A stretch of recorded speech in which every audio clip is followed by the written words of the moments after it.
चित्रा एक लंबी आह भरते हुए कहती है, मैं उसी का इंतजार कर रही थी, उस काले साए के सबके सामने आने का। और अब वो सबके सामने आ गया है तो जल्द ही उसका असली रूप भी सबके सामने जरूर आएगा। वंदना झट से चित्रा से फिर पूछ पड़ती है, क्या है उस काले साए का असली रूप चाची? कौन है वो काला साया? क्या वो यक्षिणी है या फिर कोई और जिससे हम सब अभी तक अनजान हैं? बताइए मुझे चित्रा चाची। चित्रा वंदना के सवालों को टालने के मन से कहती है, मैंने कहा ना वंदना, मैं तुम्हें अभी उस काले साए के बारे में कुछ नहीं बता सकती हूँ। वक्त आने पर मैं खुद तुम्हें सब कुछ बता दूंगी। तुम बस इतना याद रखो कि तुम्हें युग का ख्याल रखना है। कुछ हफ्ते बाद ही अमावस्या है, उससे पहले मैं उस काले साए का अंत कर दूंगी। तब तक तुम मेरे बेटे युग का ख्याल रखना। उसे मत बताना कि मैं यहाँ पर आई हूँ, वरना मुझे ढूंढते हुए वो हवेली से बाहर आ जाएगा और मैं नहीं चाहती वो हवेली से बाहर निकले, क्योंकि जब तक वो हवेली में है तब तक सुरक्षित है, लेकिन जब वो बाहर निकलेगा तो। इतना कहकर चित्रा खुद चुप हो जाती है, जैसे उसका अंजाम सोचकर ही उसकी जुबान कांप गई हो कि जब युग हवेली से बाहर निकलेगा तो क्या होगा।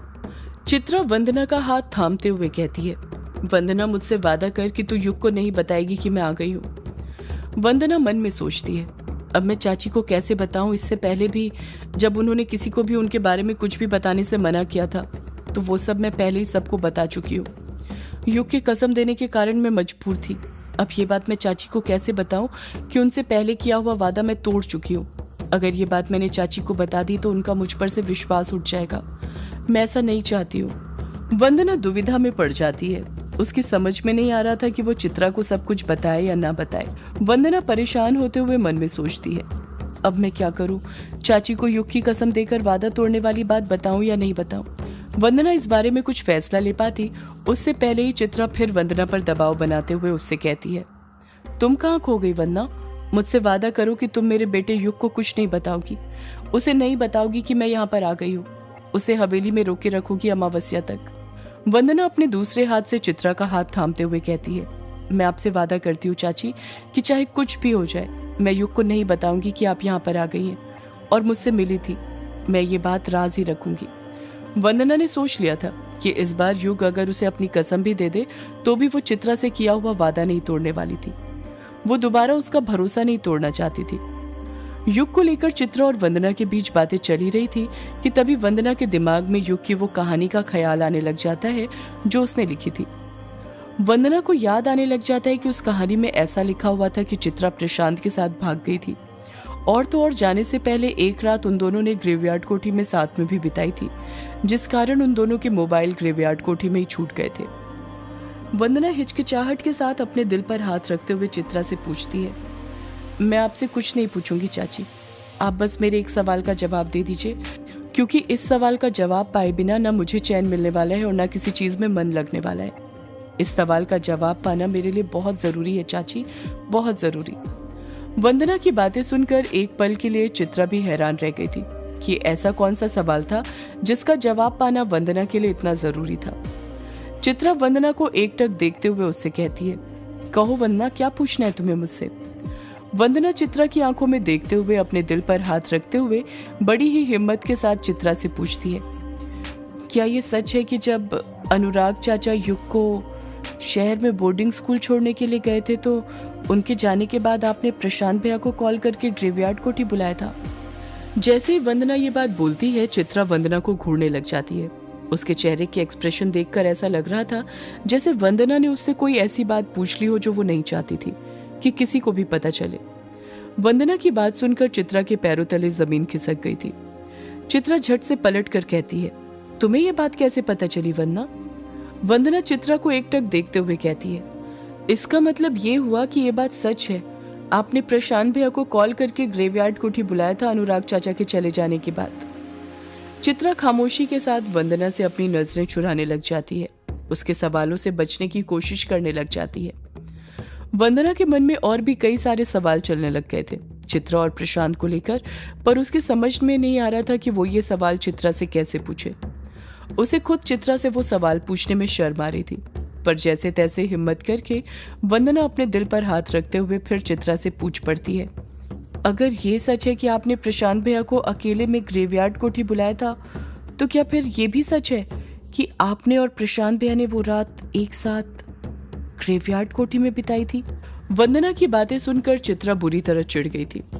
उसकी समझ में नहीं आ रहा था कि वंदना को ये सब बातें कैसे पता चली थी, जबकि ये बातें सिर्फ उसके और प्रशांत के बीच थी। चित्रा फिर बिना कुछ सोचे समझे बोल पड़ती है, तुम्हें ये सब बातें किसने बताई वंदना? तुम्हें मेरे और प्रशांत के बारे में इतना सब कैसे पता चल गया? चित्रा का जवाब सुनकर वंदना समझ गई थी कि अभी अभी उसने जो बात बोली थी वो भी सच थी। वंदना खुद से बड़बड़ाते हुए कहती है, इसका मतलब ये हुआ कि उस किताब में जो भी लिखा हुआ था सब सच है? आपका और प्रशांत भैया का चक्कर। वंदना अपनी बात पूरी करती है उससे पहले ही झाड़ियों में हलचल बढ़ जाती है। किसी के कदमों की आहट सुनाई देने लग जाती है। उस आहट को सुनकर वंदना अपनी बात पूरी किए बिना ही चुप हो जाती है। चित्रा हड़बड़ाहट के साथ कहती है, कोई आ रहा है वंदना? वंदना झट से पूछती है, कोई आ रहा है पर कौन चाची? चित्रा पलट कर कहती है, पता नहीं, पर कोई तो आ रहा है। इससे पहले कि वो यहाँ पर पहुंचे हमें यहाँ से निकलना होगा। कदमों की आहट और करीब से सुनाई देने लग गई थी, जिस कारण वंदना के अंदर का डर बढ़ गया था और वो चित्रा से अपनी बात पूछना ही भूल गई थी। चित्रा बौखलाहट के साथ वंदना से कहती है, तुम वापस हवेली चली जाओ वंदना, मुझे भी जाना होगा। बस जो बातें मैंने कही उसे याद रखना। मेरे बेटे युग को पता नहीं चलना चाहिए कि मैं यहाँ पर आ गई हूँ। अब तभी मुलाकात होगी जब मैं उस काले साए का अंत कर दूंगी। वंदना कहती कुछ नहीं, बस हाँ में अपना सिर हिला देती है। चित्रा तुरंत हड़बड़ाहट के साथ वहां से निकल जाती है। चित्रा के जाते ही वंदना भी वहां से जाने लग जाती है। दोनों ही अलग अलग तरफ जा रही थी। वंदना बड़ी सावधानी के साथ आहिस्ते आहिस्ते अपने कदम बढ़ाई रही थी कि तभी उसे युग दिखाई देता है। उसको देखकर वंदना तुरंत झाड़ियों के पीछे छुप जाती है। युग को देखकर ऐसा लग रहा था जैसे उसे भी कोई महक आ रही हो, वो उसी महक का पीछा कर रहा हो। वंदना युग को देखकर घबराते हुए मन ही मन सोचती है, ये युग यहाँ पर क्या कर रहा है? ये तो हवेली में था, कहीं ये मेरा पीछा करते करते यहाँ तक तो नहीं आ गया? अगले पल वंदना नाम में अपना सिर हिलाते हुए खुद से कहती है, नहीं नहीं, ऐसा नहीं हो सकता। मुझे तो यहाँ पर आते हुए किसी ने नहीं देखा था। मुझे अच्छे से याद है, मैं बड़ी चालाकी के साथ यहाँ पर आई थी। युग की निगाहों को देखकर वंदना समझ जाती है कि वो काला झाड़ी जंगल में किसी को ढूंढ रहा था। युग धीरे धीरे अपने कदम आगे बढ़ाते जा रहा था। वंदना वहीं पर झाड़ियों के पीछे छुपी हुई थी। एक पल के लिए तो वंदना की जान हलक में आ गई थी, क्योंकि युग उसके एकदम करीब आ गया था। वंदना ने तुरंत एक सेकंड के लिए अपनी सांसें रोक ली थी, ताकि युग उसकी तेज चलती धड़कनों को भी ना सुन पाए।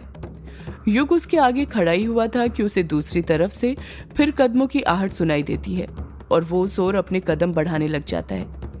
जैसे ही युग वहां से अपने कदम आगे बढ़ाता है, वंदना झाड़ियों में से निकल जाती है और घबराते हुए खुद से बड़बड़ाती है, ये युग तो उसी तरफ जा रहा है जिस तरफ चित्रा चाची गई है। बस जिस तरह मैं छुप गई हूँ उसी तरह चित्रा चाची भी छुप जाए, वरना अगर युग ने चित्रा चाची को देख लिया तो गड़बड़ हो जाएगी। मुझे जल्द से जल्द वापस हवेली पहुंचना होगा, वरना मामला और बिगड़ जाएगा। वंदना हड़बड़ाहट के साथ अपने कदम आगे बढ़ाने लग जाती है। कुछ ही देर में वंदना सबसे छुपते छुपाते हुए हवेली पहुंच जाती है और सीधे अपने कमरे में जाती है। फिर वो सबसे पहले अपनी साड़ी बदलती है, ताकि उसकी भीगी साड़ी देखकर उस पर किसी को शक न हो। अभी वंदना ने साड़ी बदली ही थी कि उसे किसी के कदमों की आहट सुनाई देने लग जाती है। वो तुरंत बिस्तर पर लेट जाती है, पर उसकी गीली साड़ी बेड पर ही छूट जाती है।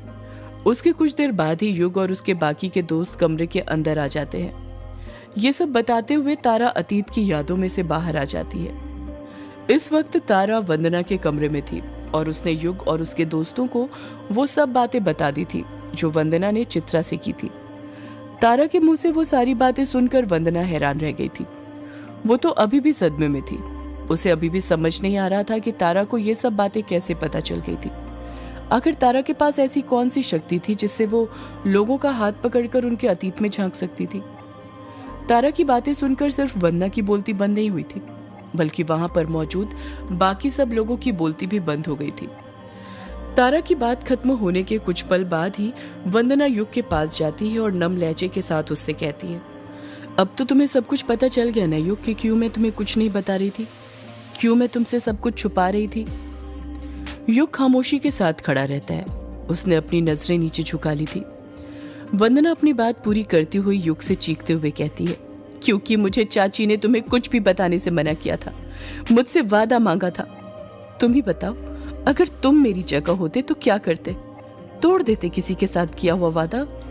युग के पास वंदना के सवालों का कुछ जवाब नहीं था। उसके मन में वंदना के लिए जो भी कड़वाहटें थीं, उसकी मजबूरी देखकर वो सारी कड़वाहटें मिट जाती हैं। वंदना फिर कुछ कहती उससे पहले ही कछुआ झट से बोल पड़ता है। इसका मतलब ये हुआ कि युग कालाझाड़ी जंगल में जिससे मिला था वो चित्रा आंटी थी। युग तुरंत कछुए की बात में हामी भरते हुए कहता है, हाँ कछुआ, वो मेरी माँ ही थी जो मुझसे छुप रही थी। युग यामिनी को टोंट मारते हुए कहता है, मैं कब से कह रहा था कि मैंने माँ को देखा है, पर कोई था जो मेरी बातों पर यकीन ही नहीं कर रहा था। इन सब बातों को मेरा वहम बता रहा था। यामिनी खामोश रहती है क्योंकि वो ये बात अच्छे से जानती थी कि इसमें उसकी ही गलती थी। वही युग की बातों पर यकीन नहीं कर रही थी। कायर कुछ सोचते हुए कहता है, पर अगर चित्रा आंटी वापस आ गई है तो वो सबके सामने क्यों नहीं आ रही है, छुप क्यों रही है?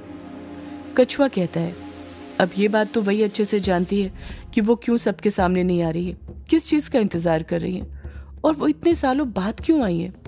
कछुए की बात खत्म होते ही वहां एक पल के लिए शांति छा जाती है, पर अगले ही पल बाद दरवाजे की तरफ से एक आवाज आती है। वो काले साए का अंत करने आई है। उस आवाज को सुन सब लोग हैरान हो जाते हैं और दरवाजे की तरफ हैरानी से देखने लगते हैं, ये जानने के लिए कि वो आवाज किसकी है। सदियों से है पुरानी ये है यक्षिणी की कहानी। यक्षिणी एक आग है, यक्षिणी तेरा ख्वाब है।